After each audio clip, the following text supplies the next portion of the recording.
This is Counterpoint, and I'm Tanya Granick-Allen.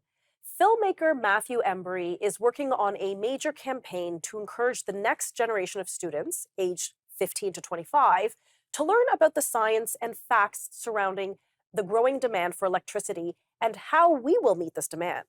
He has also been able to raise $500,000 in scholarships for students who enter their names in the contest. Take a look at this video.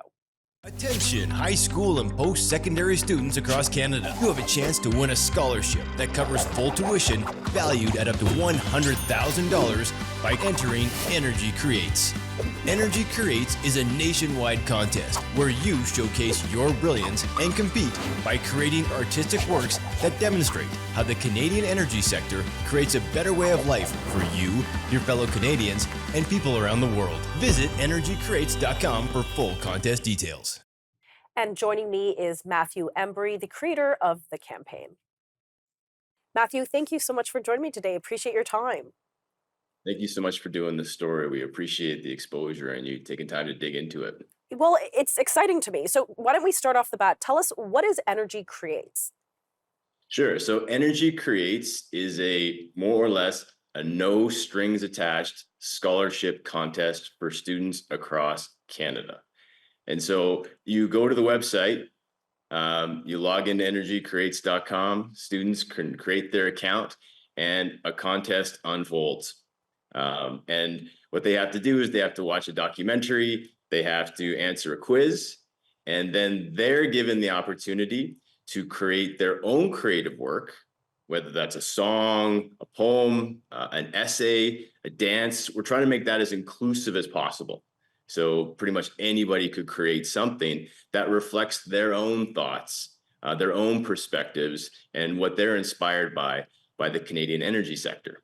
But what is your objective with this kind of program? Yeah, so the heart of this contest is critical thinking. So what happened to me when I was in my, say, early 20s is there was a similar contest that was put on by Labatt or Molson, and it was a beer commercial contest. And the issue there was drinking and driving. Mm. And so what the contest did was it asked young people to create their own beer commercial contest to help people understand the perils of drinking and driving and to discourage it. And I participated in that. And I really liked the critical thought process that went into the creation. So you're engaging in the issue, then you're making something tangible and you're putting it into the world. In this case, I want young people to be thinking critically about the Canadian energy sector. So that's the muse, if you will, for this. Yeah, when we talk about climate change and the energy sector within Canada, I mean, we seem there's a global public policy on this, but then we have Canadian policy, and then we have our Canadian industries, and obviously in your home province, that is Alberta. Oil and gas, that's a huge sector for that province. Sometimes I feel like this conversation can be very polarizing. Is this kind of program sort of seeking to bridge that gap?